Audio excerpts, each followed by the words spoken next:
And we're live. So where are Okay. we right now?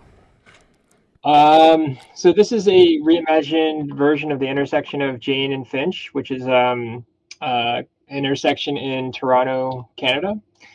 Jane and Finch is known by this intersection. This community is known or defined by this intersection. It's heavily, I would say, a heavily racialized community. It's a low-income community. It's got a bad rap, I'd say, largely due to misrepresentation in the media.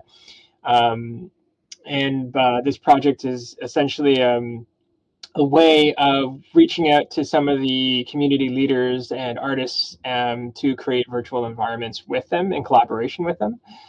So this is the lobby of this project that we've been working on. And we reimagined this intersection in Toronto.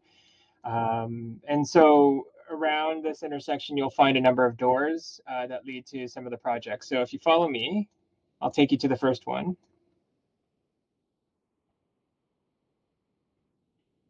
Is that a gas station up there? Yeah, this is a gas station. There's another one over on the other corner back there.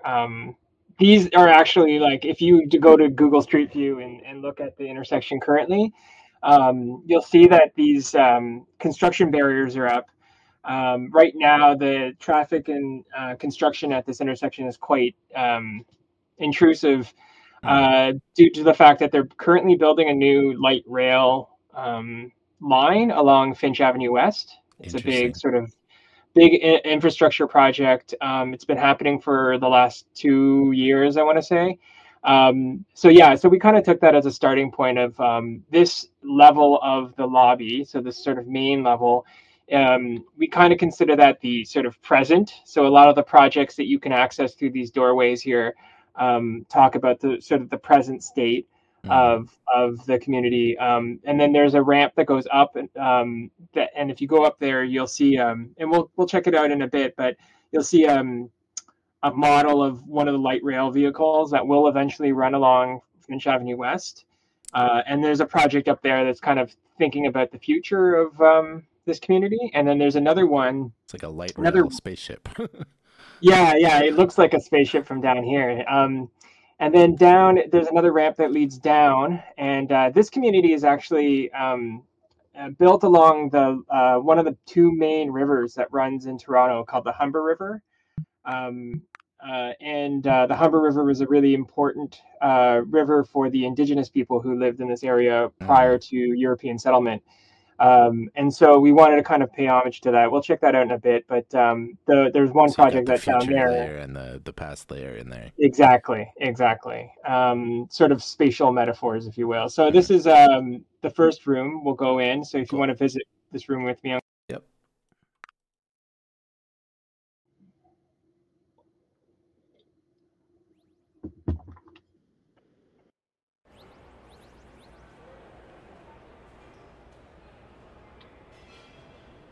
okay. So this first project was made by Christine Lee.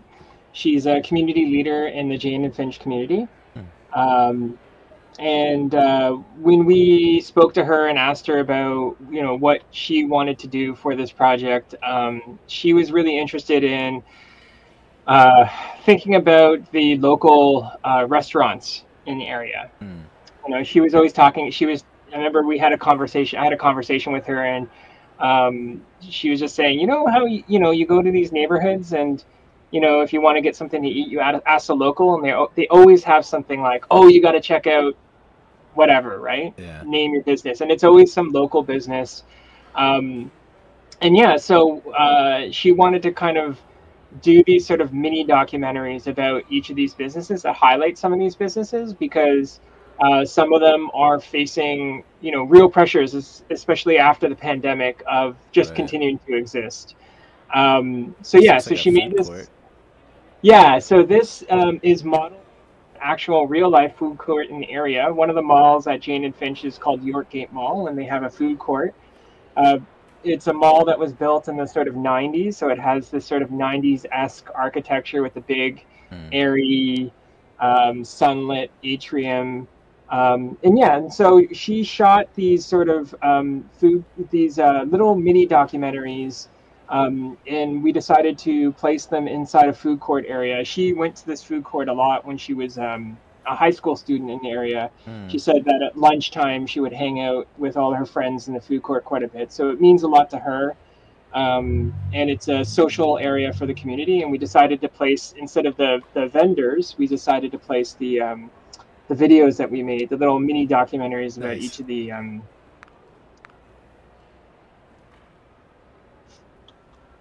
This Sorry, one's man. about, Yeah. yeah. This is our So second you can watch it now. series, Jane-Finch Eats. Our second stop is the Debbie's Roti and Doubles, which is well known within the Jane and Firgrove area. And actually, a friend of mine recommended me to try out this place. So why not you guys come over with me as we check out what's the best rotis and doubles here. But come on in, let's go. You ever had roti? Yeah. I had a roommate or flatmate once that made them for us, I think. Oh, nice.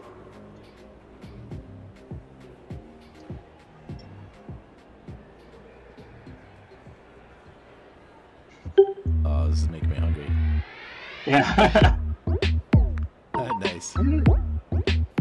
My name is Solange and my husband Randy. We own Day-Based Roti and Doubles located here at 2881 Jane Street, and we have another one at 4000 Steeles. Started the restaurant about 9 years ago, originally at Albion and Islington, and then after that we opened up this one about 8-9 years ago, and we've been here since. And we just recently opened about a year and a half ago, 2 years, we opened the one at Steeles.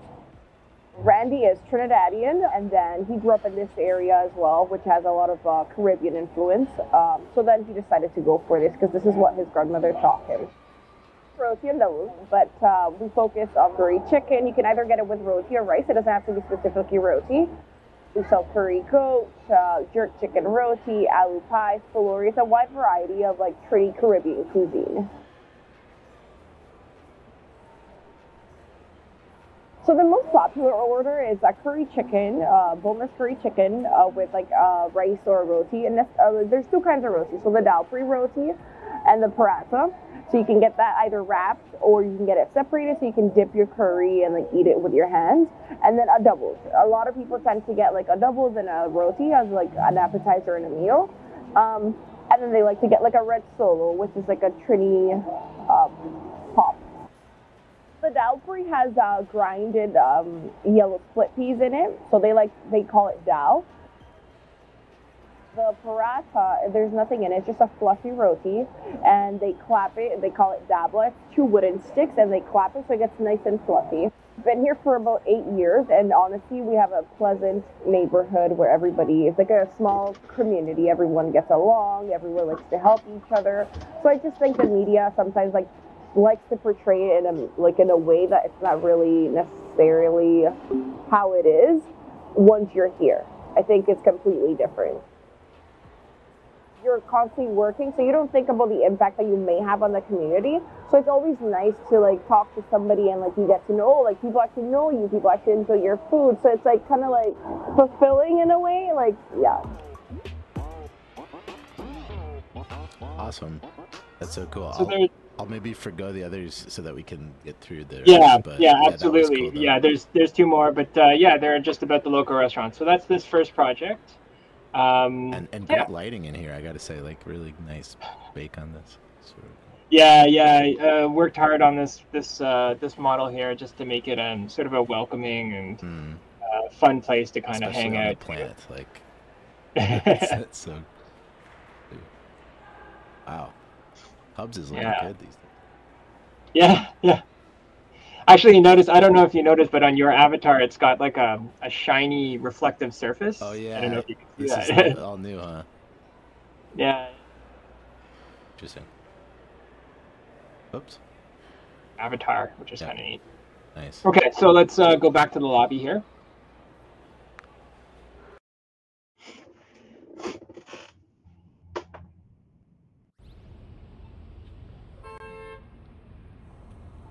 Okay, if you want to follow me, I'll take you to, let's see here. Let's try this one down here. Yeah, that seems like the right order, doesn't it? It was like present, Yeah. past, future. So this one is the ground you see here is actually it's taken from the corner of Jane and Finch. So on this corner of Jane and Finch is an area called the Corner Commons. It was built by some community organizations as a place to be to set up sort of pop-up performances and showcase like art and creativity from the community.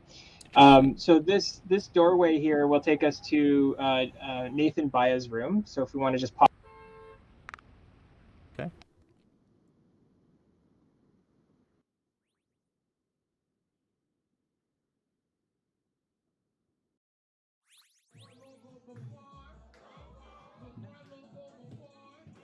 Okay, so Nathan is a community leader. He runs an organization called Jane Street Speaks. And Jane Street Speaks runs open mic nights. He's also a hip hop artist, and he does like life coaching as well. So he's highly active in sort of organizing a lot of events around the community. So when we started speaking with him, he wanted to make an environment that sort of reflects all these different things that he does with the community. Yeah. So the area we start in is a dance studio. He does a lot of coaching out of these dance studios in the neighborhood, teaching sort of dance and other. Yeah. Oh, you got mirror stuff in Hubs. Yeah, That's so great. you could actually see your reflective avatar. Social 3D, yeah. Yeah, and then this is his recording studio that we made for him. His albums on the wall and some of the music videos he's done and some videos of live performances. He has a clothing line for his organization, Jane Street Speaks. So we made a clothing store for him. Wow. That's his picture up there. And then lastly, this is Jane Street Speaks. If you come through here, it's an open mic night. So these are some images of the open mic nights, some video. This takes you to a Vimeo link of some video. This should be playing the video, but I find with Hubs it sometimes works, it sometimes doesn't. So to open a link. Video kind of is spotty on. The Jane-Finch community is a vibrant and multicultural village, like those and a videos role in there model are to the working. world. This one is not. Let's keep working together to create a more tolerant and inclusive society. But my name is Nathan Baya. I am an artist. This is like an and I'm area also the we founder. actually are considering today potentially hosting an open mic night. Oh yeah, here. you could actually host one here. Huh? Yeah, virtually, because we could set it up so that people can be down in the audience area, and then whoever's performing can be up on stage here. Yeah. So what was the process of actually building this out for Nathan? Like, was it just have an interview and then build it out for him, or did you consult over a longer period? There was it was about 3 meetings with him. And then a long ongoing sort of email correspondence. So it's interesting. I've been working with this community out of a community center in the area for about 5 years, and I find that community arts is a challenging but very rewarding sort of endeavor. So you have to be very patient. So we didn't find artists to participate in this project until very late. Yeah. We were working against a deadline because we were presenting this as part of an academic conference. Oh, interesting. So although it's an ongoing project now. So we had about 6 weeks. This was all built in about 6 weeks. And I reached out to Nathan and got a hold of him. We had an initial conversation about sort of what we were trying to do and sort of what it was about. And then I showed him some examples and then put together sort of a prototype. And then it was sort of a back and forth that way. It was about 3 meetings online. He was sending a bunch of like all these videos and images and stuff that you see in here, he sent them to me and said, I'd like to include them. And so, it was an ongoing process, but that was sort of how our collaboration went. Okay, so we'll go back to the lobby through this door here. Yeah.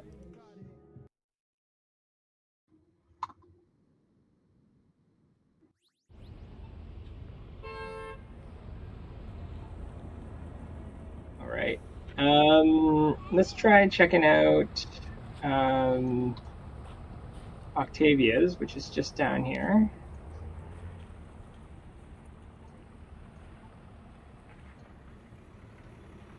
So.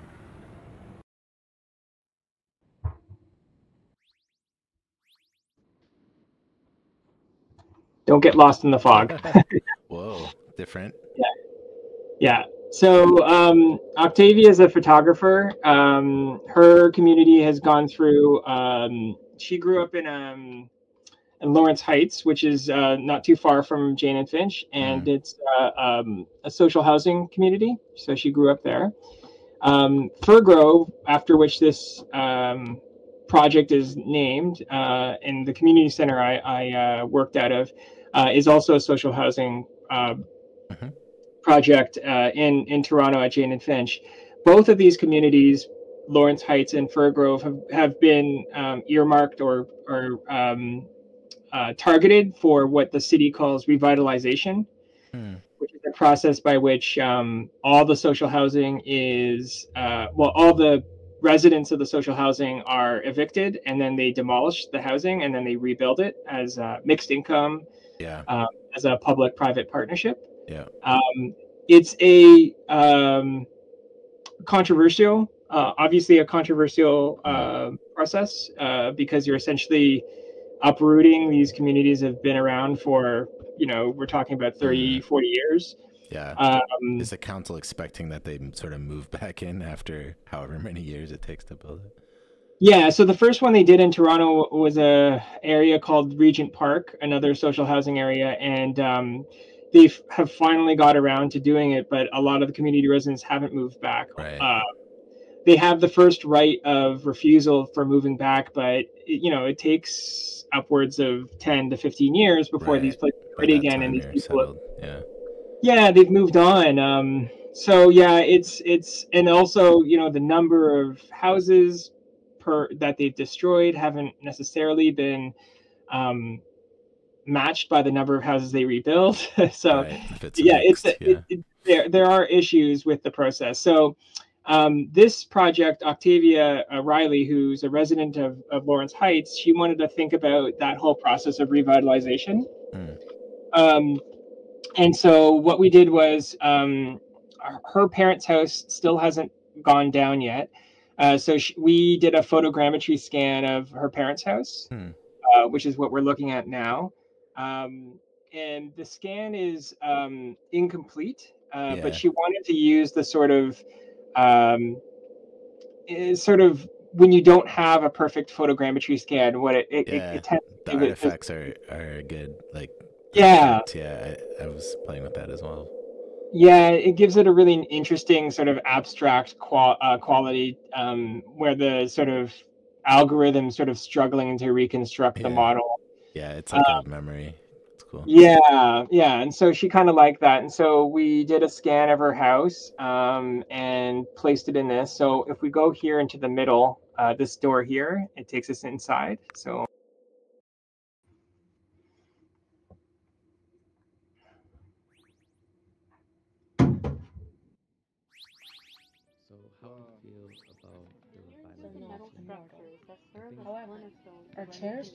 Okay, so she wanted the interior of the house to look like a construction site. Some of these TVs have images that she's taken of the process, some videos that she's picked out from online, clips and whatnot, that have to do with the revitalization process. Yeah. So what's best for them. Yeah. And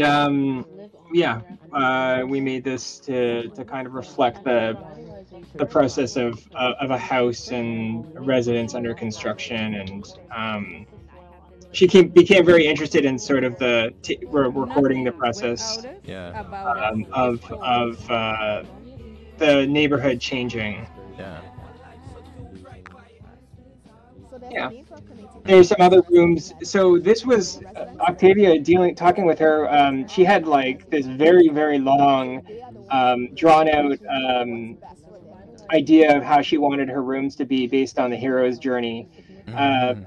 She, unfortunately, given the time constraints, we were only able to complete the first 2 legs of that journey. So there's another room here. There should be another room, but that will take us back to the lobby. So okay. let's go back to the lobby. But ideally,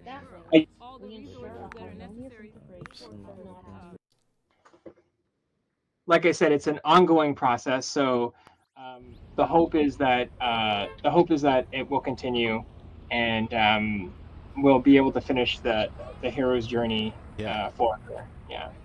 So do they call it in Canada? They call it evicting or decanting, like they do in the UK? They say evicting. Interesting. Decanting, hey? That's what they called it when I was in school in London. Oh my goodness, that sounds very decanted to the periphery. Yeah. So this is the Humber River. This is based on Derry Downs Park, which is a park that runs alongside Jane-Finch along the Humber River. Yeah, this is a way of sort of just thinking about the past of the neighborhood, sort of the community that existed before. Down here is a link to Stephanie Lucas's gallery. She's a photographer as well. So Cool.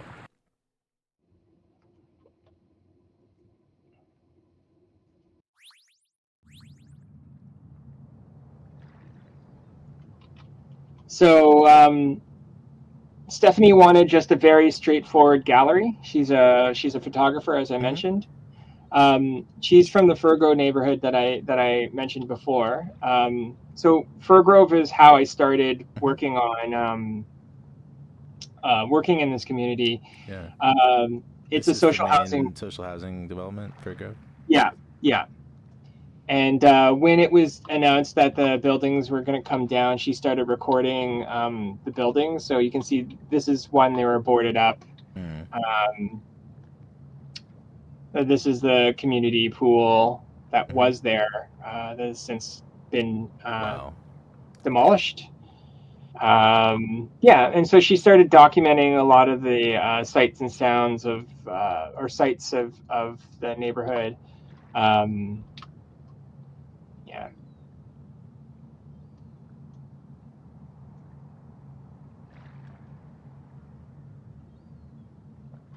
Interesting. You can go upstairs and check it out. Yeah.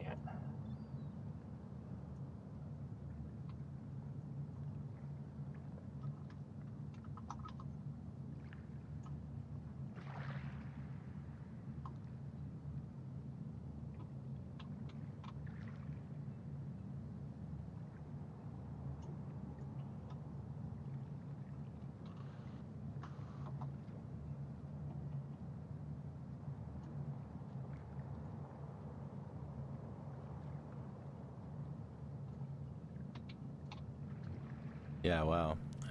This skybox was taken from the outside of the area, or is just unrelated? No. You know what? That's one of the regrets I have is that we did workshops, and I wish I had grabbed a 360 image of the neighborhood, and made an HDRI from it, because that would have been really, really nice. No, unfortunately, we didn't have one from the neighborhood, which is too bad. Cool. Yeah, I was thinking about that the other day when I was out. Yeah, we can go back to in the painting. Yeah. Yeah.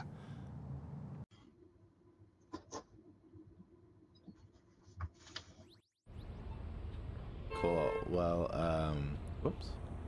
Got just a few minutes left, so maybe we go up to the future then and end there. Yeah.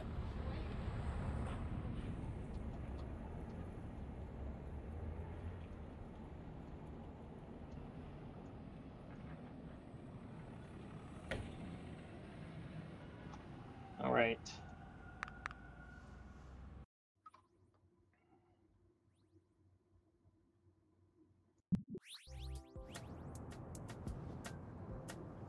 So Terrell Knox is an artist from the Firgrove or Jane-Finch community. And what he wanted to do was we took this plan from Toronto Community Housing for the Firgrove community, and we made it this huge map on the floor. This is actually based on a physical model that existed of the new Firgrove community, what the plans were. They actually had these sort of styrofoam cutout models for the new buildings.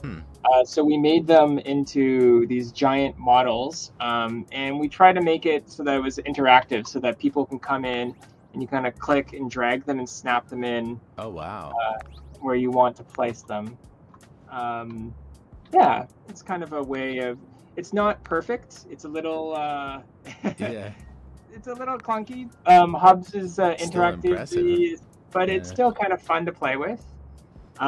And the idea that Terrell wanted to do was that he wanted to allow people to kind of lay out the neighborhood how he wanted, how they saw fit, and then use the camera function to take a picture. So and post it on the wall. So I've posted a few. There's some up there. You can take a picture of either like the screen that you see up here, or you climb up to the catwalk and take a picture looking down. Oh, yeah, interesting. Yeah.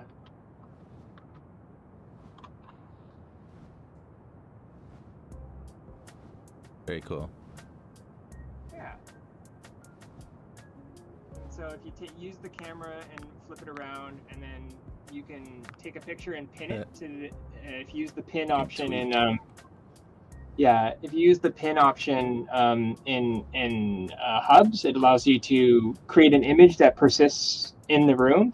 Wow. So that's how these are there already from previous users. What technique did you use to stick the buildings on the grid like that? So there are media frames. Hubs has something called media frames, which are just blank boxes that allow you a model. Yeah, so a media frame holding a model. These are media frames holding images on the wall. Yeah. Nice. Wow. There's also great.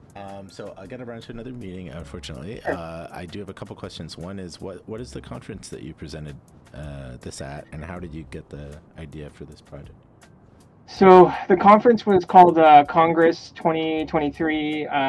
In Canada, all the academic scholarly associations for the social science and humanities side of things, so everything from English and history, psychology, anything that falls under social sciences or the humanities, the scholarly associations all have their scholarly annual meetings at the same time at the same place, and it's called Congress. So it's a very large conference. We're talking, over 10,000 academics all descending on one campus. It moves around campuses every year. Wow. This year it was in Toronto at York University, which is the institution I'm doing my PhD in.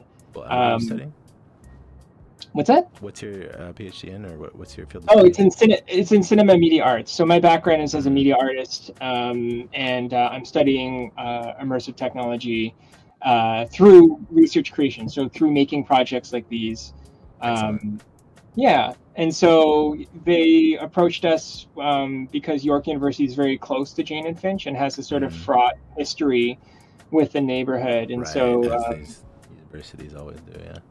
Yeah, and so research, was it like a research site for a lot of projects from the university, or? Yeah, it's more like the university for a long time in like the 70s. Because of the bad reputation of the neighborhood, a lot of people who were from the community who tried to come onto the campus were essentially harassed by university security. It's a very fraught history. Right. I've talked to some of the older community members about York University, and they don't have good things to say. Yeah, interesting. So, the promise of a sort of education of higher learning, being in the neighborhood, never panned out for them in a way that was sort of promised. And so I think there's been really good work over the last 10, 15 years by a number of academics coming from York trying to rectify that situation by using their privilege and funding to create projects that sort of engage the community and help the community in ways that they actually need, could use assistance. That's great. Whether that's advocacy or outreach or that kind of thing. So you see this as a potentially advocacy tool as well as an art piece. Yeah, absolutely. And I mean, specifically this piece, the artist who was working there, you know, when I was speaking to him, he was really adamant that he wants to see Toronto community housing itself use tools like this to allow the residents to engage in the process of planning for the future, as a way of thinking about how do we include the community in these processes that are often sort of they are cut off from. Yeah. Well, I'll leave it there. I've got to run. Is there any, what's a good way that folks can keep in touch with the project? Are you planning any more events related to it, or will it be sitting here on Hubs waiting to be explored? It'll be in Hubs waiting to be explored. My hope is to get some more funding so I can continue working on the project and inviting more artists and leaders from the neighborhood to add more rooms. Since we already have the lobby built, it would be very easy to add more rooms. But I see this as a sort of starting point for a project that will be ongoing, and hopefully this will become a way of sort of archiving some of the work and ideas coming out of this neighborhood. Awesome. Well, thanks so much, David. This was really interesting, and I'll keep in touch afterwards. I'll let you know. Yeah, for sure. Thanks for reaching out. Yeah, thank you.